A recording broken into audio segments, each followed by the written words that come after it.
बोले गंगा मैया की जय। बोले सत्य सनातन धर्म की जय। बोले सियापति रामचंद्र भगवान की जय। पतित पावनी कलिमल हारिणी मंगलकारी मोक्षदायी माँ गंगा मैया का ये पुराण प्रसिद्ध विश्व प्रसिद्ध तीर्थ हर की पैड़ी ब्रह्मकुंड है।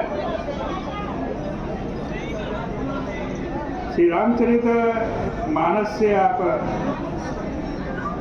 बड़ी सुंदर चर्चा श्रवण कर रहे थे।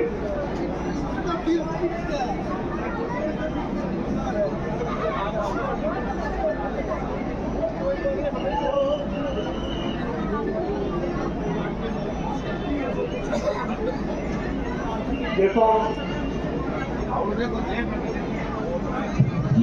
एक बार हम रामचरित मानस पढ़ते हैं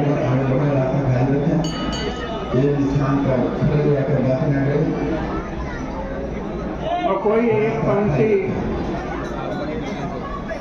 ऐसी पढ़ लेते हैं विशेष रूप से ध्यान रखें, उनके हाथ पकड़ साथ जिससे हमारे को बड़ी चोट पहुंचती है। अपनी सामान की सुरक्षा करें। ऐसा लगता है कि रामायण का यह वाक्य क्या रामायण का यही सिद्धांत है?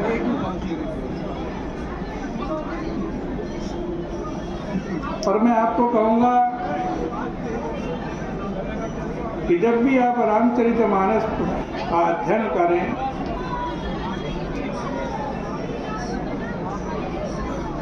भगवान श्री राम जी के किसी वाक्य को श्रवण करें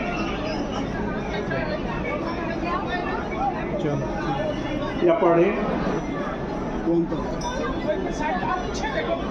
तो ये भी देखिएगा कि राम जी ने वो वाक्य किस संदर्भ में कहा है।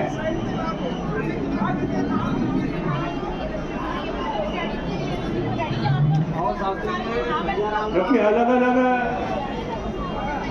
संदर्भों में अलग अलग वाक्य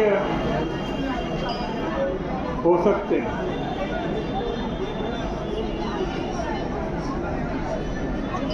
यद्यपि आजकल जातिवाद की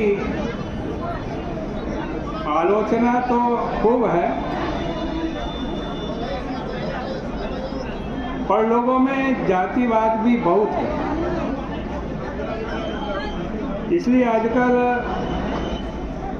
वह चौपाई तो बड़ी प्रसिद्ध और चर्चित है जो गोस्वामी जी ने भगवान राम तथा कबंध के मिलने के संदर्भ में लिखी है। इस संबंध में मैं आपको ये बताना चाहूँगा कि कबंध को भगवान राम ने जो उपदेश दिया, जो व्यक्ति केवल उतना ही पढ़ेगा वह उलझ जाएगा। पर अगर व्यक्ति इस बात पर भी ध्यान देगा कि जिन भगवान राम ने कबंध को उपदेश दिया उन्हीं भगवान राम ने शबरी को भी उपदेश दिया।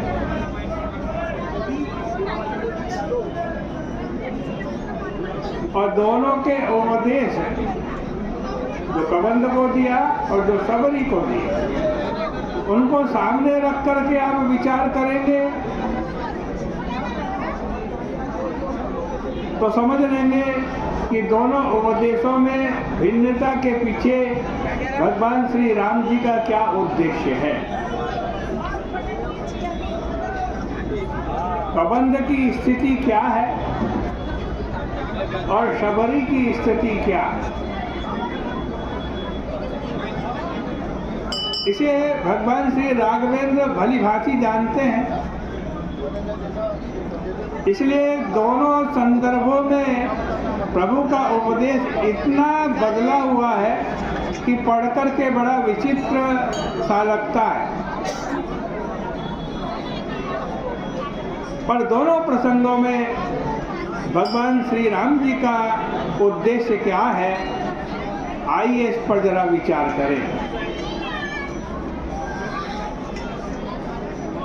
भगवान ने जब कबंध को गति दी तो वो लगा भगवान राम जी की प्रशंसा करना। यद्यपि प्रशंसा करना अच्छी बात है, पर अगर सद्भाव से हो तब अच्छी बात है। प्रायः क्या होता है, हम किसी की प्रशंसा करते हैं ना, किसी की प्रशंसा करते करते दूसरे की निंदा भी करने लगते हैं।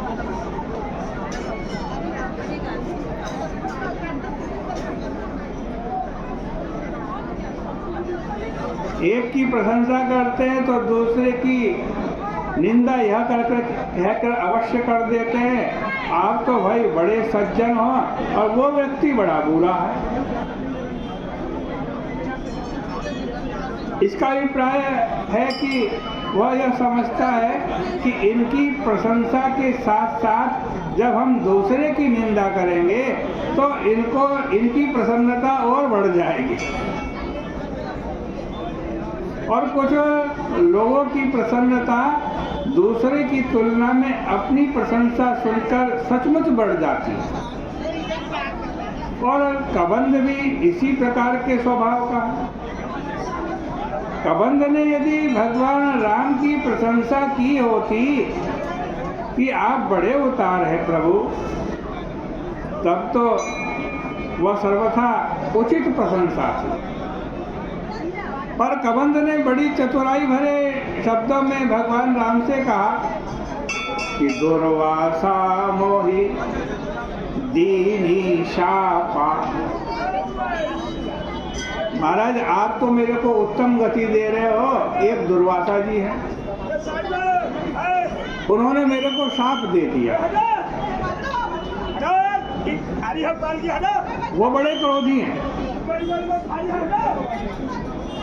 आप बड़े सज्जन हो, आपने मुझे सदगति दे दी।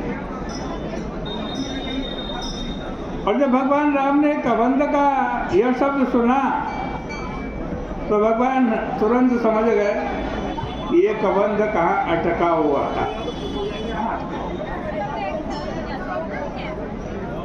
और इसके मन में जो संस्कार हैं उसको यहाँ से हटाना चाहिए। इसलिए उसकी स्थिति समझ करके भगवान ने जो वाक्य कहा वो कबंध के लिए है। हाँ, अगर आप में से कोई कबंध हो तो उसे सही मान, लेकिन अगर आप कबंध नहीं है तो आपको चिंता करने की आवश्यकता नहीं। अहिल्या को भी महर्षि गौतम ने शाप दिया था, बड़ा भारी शाप, पत्थर बन गई थी, पत्थर बनने का शाप दिया। कबंध को भी दुर्वासा ऋषि ने शाप दिया।